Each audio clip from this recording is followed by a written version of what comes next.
ఎంత ఉందో ఒకసారి చూసుకోండి. విత్ 11 ఇంచెస్ ఉంది కదా, ఇక్కడ మనము 1 ఇంచ్ టక్స్ పట్టించేసరికి మనకు 10 ఇంచెస్ వస్తుంది. అందుకని మనం 10 ఇంచెస్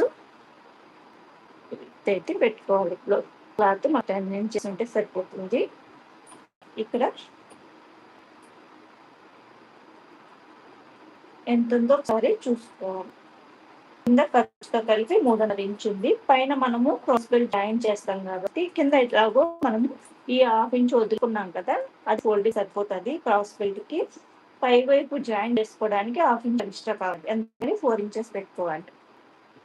ఈ విధంగా 4 ఇంచెస్.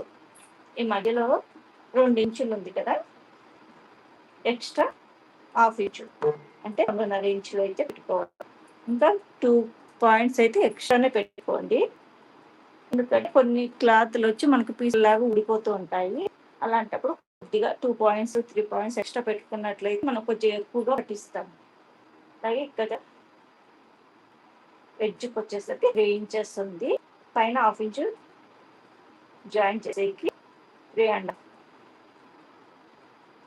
ఈ విధంగా అయితే మార్క్ చేసుకోవాలి.